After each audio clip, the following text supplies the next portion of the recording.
Hello, everyone, and welcome to Medford Happenings, a show for and about the city of Medford. I am John Petrella, and the purpose of this program is to give Medford citizens facts and information to help you make informed choices. And our guest for today's show is Patrick Clerkin, who is a candidate for our Medford City Council. I want to thank you, Patrick, for joining us today. I also want to thank you for being a candidate for City Council. It's important that we have people actually run for the job. So thank you for being with us. Thank you for having me, John. It's really great to be here. Okay.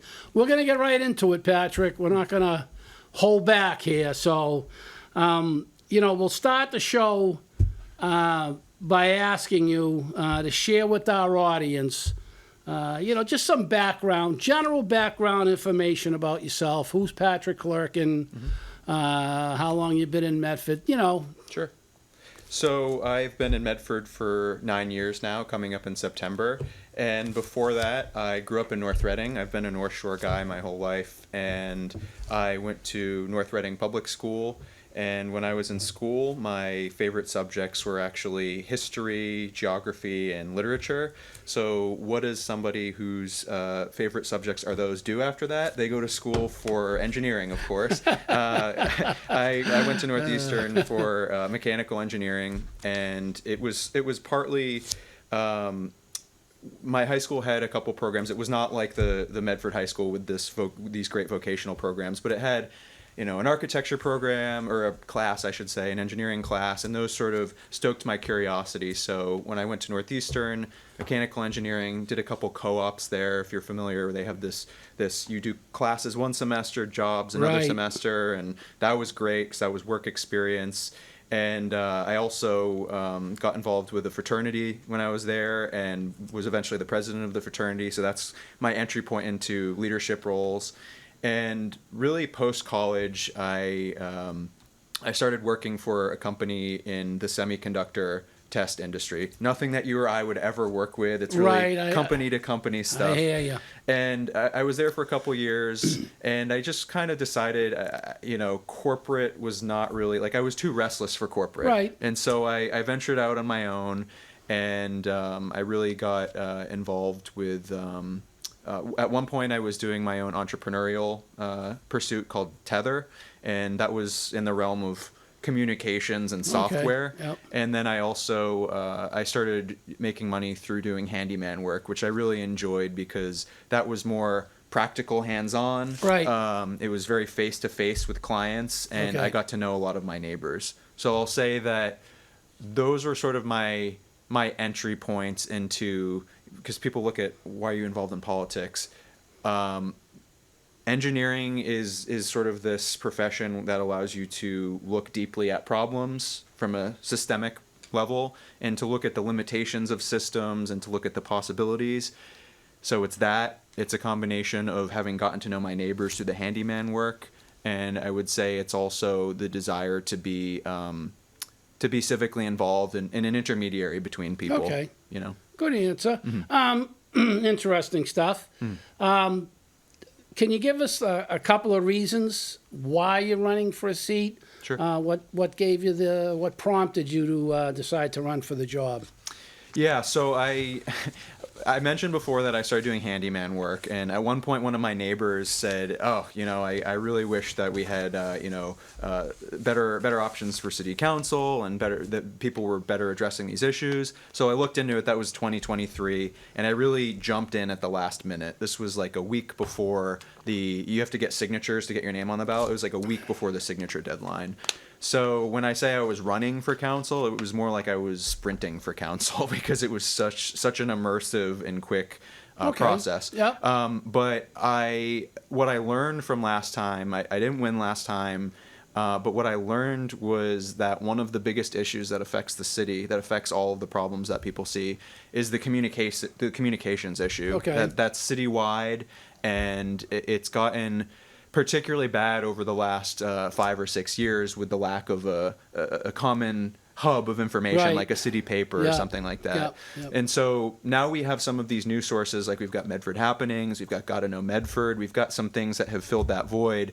But after I ran last time, I really got this civically oriented group of people together who really all saw that the communications as a problem. Right. Yep. And we were meeting every week at the library pretty much from New Year's to Memorial Day trying to set something up. And what we came up with was called the Medford Community Network. Right. And it kind of got shelved, but we got pretty far with that. And that's the foundation that I'm building upon this Okay. time. I All have right. some ideas around improving the communications throughout the city. Okay, so you mentioned a few things there. Our current city council, obviously you're running. You mentioned, things aren't going maybe in the direction that a lot of people want to see the city going. What suggestions or what, how do you go about resolving? You could pick a couple of issues. Sure. Let's just even take one or two issues. How do you resolve them? What's the best way to go about? Well, there's kind of two things that need to two realms of problem that need to be addressed. One of them is infrastructure, and one of them is more cultural in the city. Okay. And so, from the infrastructural side of things, I'm really focusing first of all on citywide issues and local issues. But the ones that I've put on the back of my literature are the city budget, the development, both commercial and residential. Zoning is a big topic right now. The high school, what to do with that, whether it's going to be a new high school, whether it's going to be doing renovations, and then the fire station is another one. Right. And I think that was pretty much it. And so one of the biggest things that I've noticed is lacking is it's unclear what the processes are for these things, or if there are processes. And I'm not putting that on any given person, but, coming from that engineering perspective that I mentioned before, what I would be looking for is some kind of a flow chart that says, okay, this is the first stage, this is the second stage. Does it pass this stage? Yes or no? If it's a yes, it goes in this direction. If it's a Right. no, it goes in this direction. Right. Yeah. And it says the different departments that are involved, the different stakeholders that are involved. Okay. And it would really add to the transparency and accountability that you often hear politicians talk about, Yeah. but which often, unfortunately, falls through the cracks. So I think that there's ways to do that now. I fiddled around. People talk a lot about AI these days, and I'm not really on the doom train. I'm not really on the hype train. I try to Right. walk the middle path. But I was fiddling around with ChatGPT and just asking it some questions like, hey, generate for me a sample of a flow chart depicting a municipal Department of Public Works filling in cracks and holes in city streets. I hear what that ya. would look like, Yeah. or show me what a typical budgetting process would look like Right. for a city of 65,000 Right. people. Yeah. And it spits. It's a little bit wonky. It'll spit out something with typos, but generally it's pretty good. It's impressive, Yeah. and I think that those could be models for what we could The future. what we could Yeah. build in the city. All right. That's one thing. There's others, but yeah. All right. So you mentioned communication and transparency, and I'm going to bring this up. Sure. And this is like I have an issue with it. A lot of people that I associate with, seem to think there is a serious, there's a lack of transparency. You hear there's a lack of communication. Whether it's they're not listening, whether it's they're not being clear, whether the word's not getting out, the word's getting out late. Not blaming anybody, but there is definitely a lack of the communication. To me, personally, that's like a big issue. So, what are your thoughts on that? Like, is there a solution? Can you solve it? What's the story? What's your Yes, and yes. I hear that problem all the time. Yes. That's probably the biggest problem that Yeah. I hear, and I do think it can be addressed and it can be solved. But it's not an easy snap your fingers fix. Right. So, Yeah, the zoning thing right now that's happening. I would say that thankfully, I just saw the other day, the mayor is releasing a letter saying, hey, I think we should move the decision for this process to the fall because a lot of the public is feeling caught off guard or uninformed about this, and I think that's very much the right choice. But let's take the zoning. A lot of people feel like this information is being dropped out of the void at the last minute, and that the public comment period has passed, and that there are these sort of insincere efforts to get public opinion, like these cardboard cutout attempts to hey, we're listening to the public, but are you really listening to the public? And so once again, I'm not trying to put that on any given person. In some cases, I do think it's deliberate where, the process has already gotten to a certain point and all the consultants have gotten involved and it's just about done. And it's like, oh, like we don't want to get the public to shut this down at this point. So let's kind of, pass it through the later hours of the night or something like that. But then I think other times there really is information that's posted out there, but it's posted in one of the drawers of the bureau in the city website, and who is ever going to find that? Doesn't come out of the drawer. It doesn't come out of the drawer. And so a couple weeks ago, I really scoured the city website, and I'll be the first to say that the new city website is actually it has some problems, but it's much better than what it was. And there's a lot of great stuff on there. There's maps of the city that show these plans. There's all these different project proposals, but if you don't know that they're there, like what good are they to some extent? And right. so that's why I think that there needs to be a bunch of people in the city, the council included, working together to address that, to work with this. You've interviewed Gotta Know Medford. Right. They could be they could fill that void. Yeah. And I think that the city, on the front page of the city website, there currently is a section that shows the what is it? It shows kind of a quick links for city services, and then beneath that there's news and events. Right. But I think there needs to be either a link or a little bulletin board that shows all of the currently ongoing city projects and links to key maps and key project developments. I think that would go a long way as well. So you mentioned the mayor. I want to thank her because I read that letter, as have a lot of people that she wrote, and I think it's accurate. I think it's a good letter, and I think she's standing up for the people on this issue.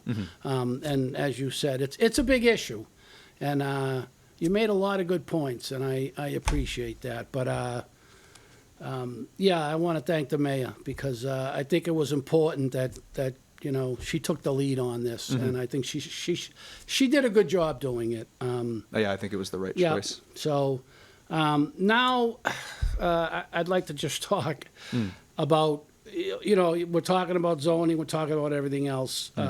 It's no secret, it really isn't, economic growth. It's, I don't know, stagnant, not there. Yeah. How do you approach it? How you get on the council? How do you approach the issue? What's the best direction you think to go in? Yeah, I mean, I don't think that the immediate and things have gotten bad enough where, to some extent, people might feel that this is the only option that they have. But I don't feel like the answer is just to squeeze the life out of the homeowners, and wrench money out of their equity. It's not to say like taxes are a necessary evil, but I think if it's part of a bigger package and a wider lens view of how to balance the city budget, I do need to familiarize myself more with the details of the city budget. But broadly, I think we need to focus on seriously increasing and diversifying the commercial and industrial tax base, and you don't do that in the residential areas. The residential component of development is a separate issue, but Exactly. you do it on the the Mystic Ave corridor. You do it partly in the Wellington area in East Medford. You do it in places that are already really zoned for and have significant commercial and industrial development. I think it's a damn shame that in the city, and this isn't just someone who's deeply, at this point I consider myself pretty aware of what's going on, but I've heard these comments from people who really are just casually observing. They go for walks with their dogs. They Right. take notes of things. But some of these boarded up shops and stretches of boarded up windows. I have a friend lives over near the Royal House, and we used to take my dog for a walk, and he's like, it can't even be real. There's a sausage casing business, and it's just been shut forever, and there's a Right. whole strip of Yep. and you see a lot of those types of things throughout Medford. So I think that the city can create certain incentives, like maybe expedited permitting processes could be one. Maybe certain the utilities are a mess in the sense of, like, particularly the streets, making streets in front of businesses more attractive. Yeah, that would be nice. Yeah, I hear you on that. Yeah. Sure. Yeah. And there's other, financial arrangements Yeah. that can be made, Yeah, I mean, So- down by the courthouse and a few other spots down there, there's like development. It's begging for development. Mystic Ave is begging for development, and the squares. I think we need to do some things. How big and how much? That's the question. But Yeah. appreciate your answer. And one last thing is I do think that it doesn't have to be an either or thing of you have to wholly satisfy the homeowners or wholly satisfy the renters or wholly satisfy the landlords. It's something that if it's done wisely, it can balance all of those forces, because Right. Medford at the end of the day is an ecosystem, and you need all those groups. And Medford has always, I'm going to say it, they've always been able to do it. People have always, I've lived here my whole life, and everyone's always been able to work with each other to get things done. And, I think that's another part of the whole process. I think you're right on that, the people and everything. All right, you mentioned taxes, spending, whatever. So what's your priorities? I mean, spending and taxes. What do we do? Yeah. It would be nice if there was an audit, but that is there's been some resistance to that. And when it comes to priorities in the city for spending, I would say putting a significant amount of that money into projects that are already underway, like the fire station is a big one that was already promised to the firemen Right, and the fire yep. tower when Yep. the new police station was put in. And there's a plan for that on the city website. So seeing that through is one thing.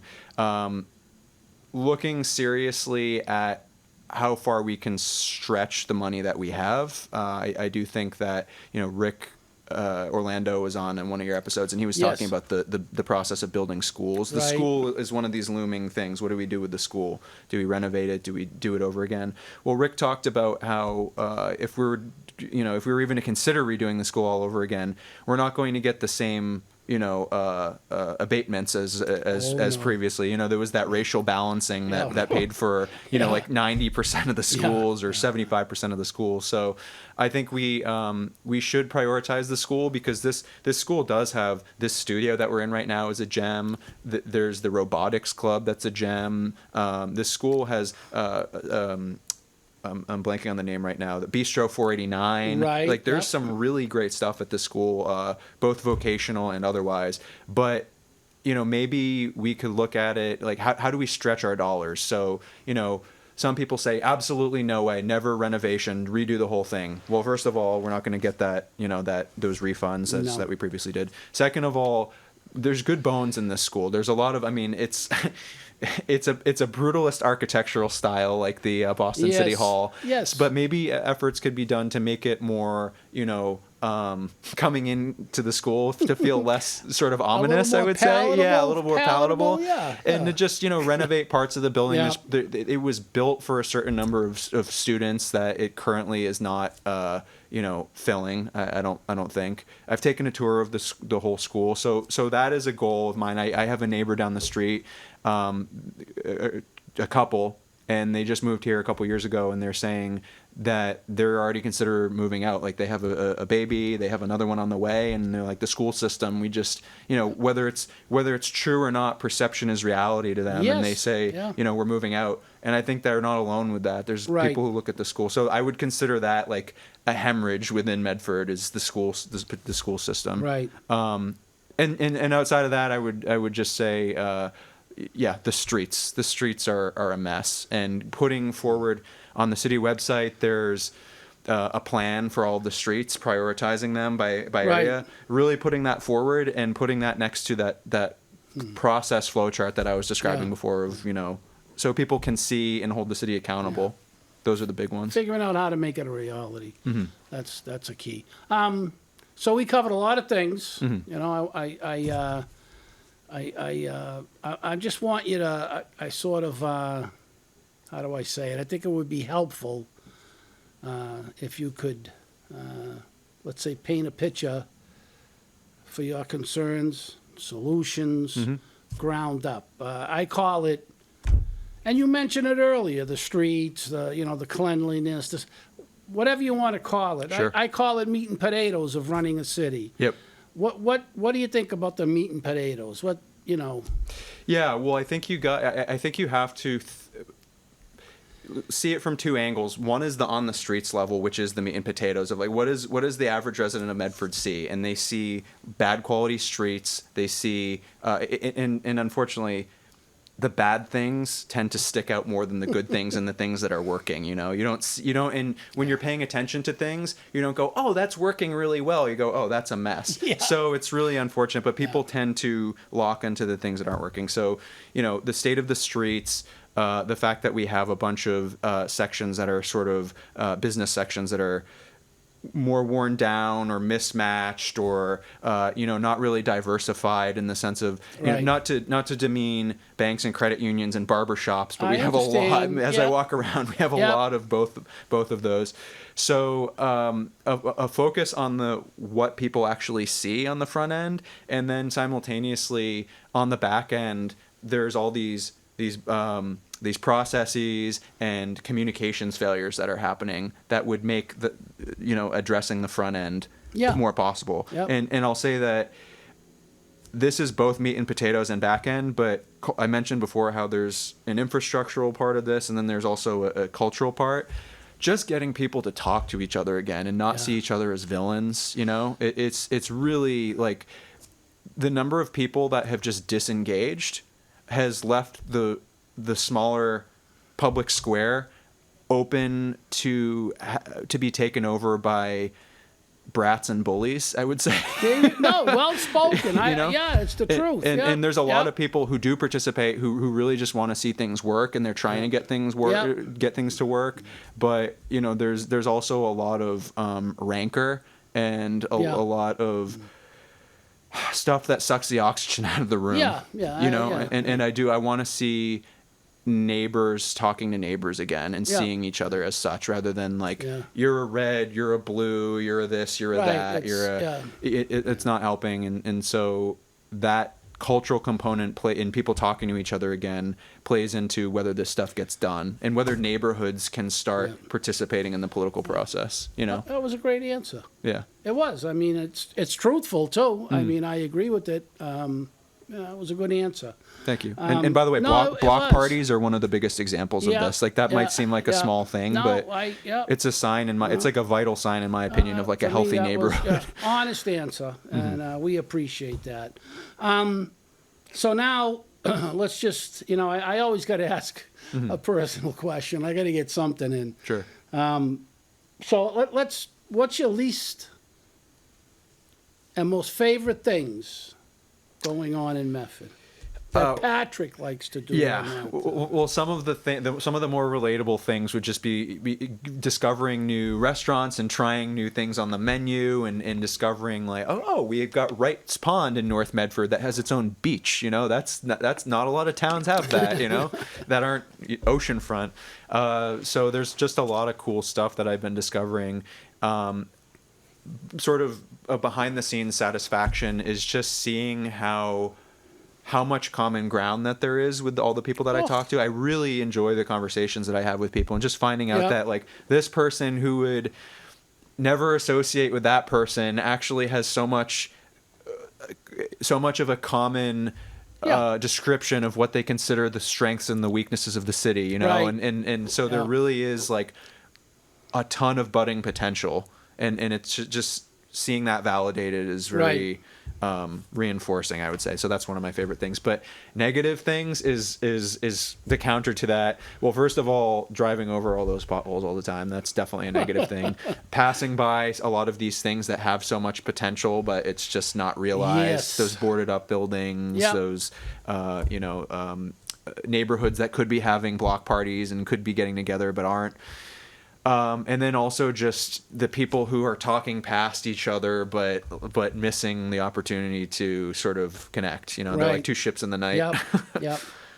So. No, thank you for that answer. It's true. Good one.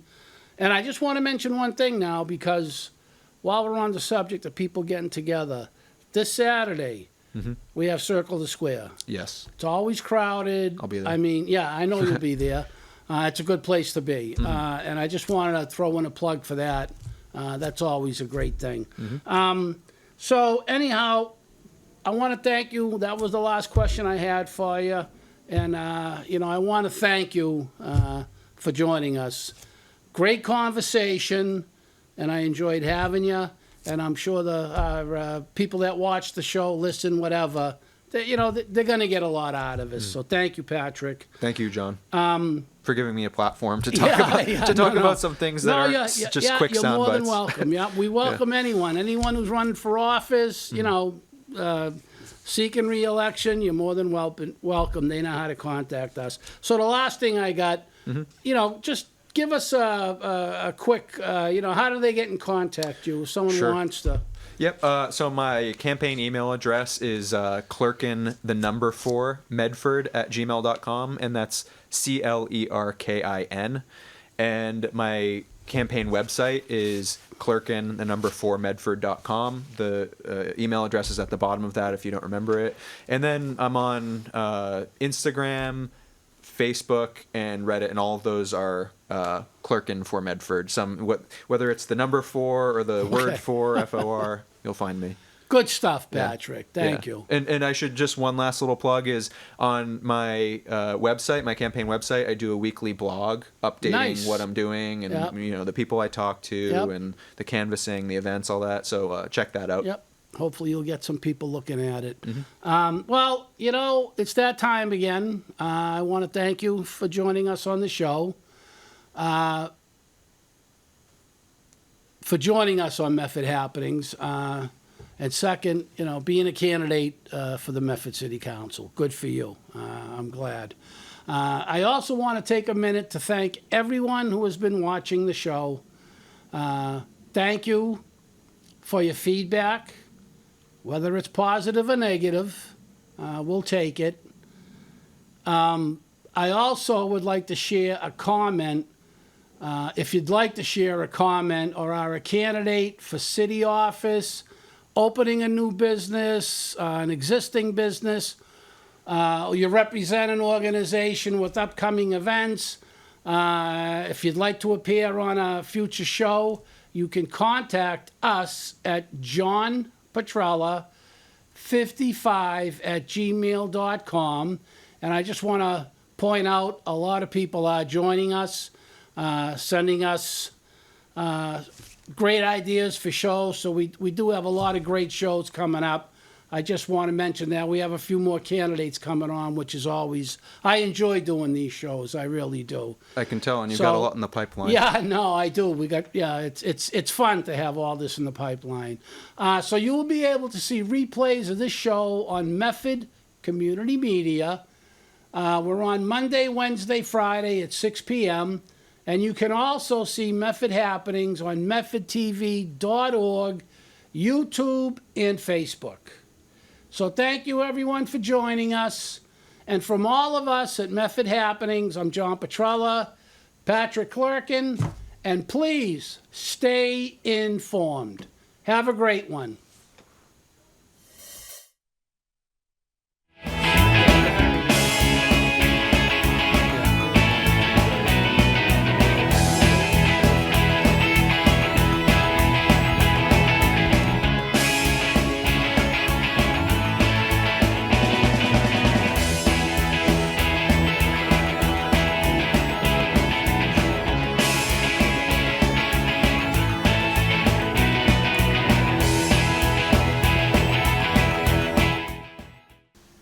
Ta-da!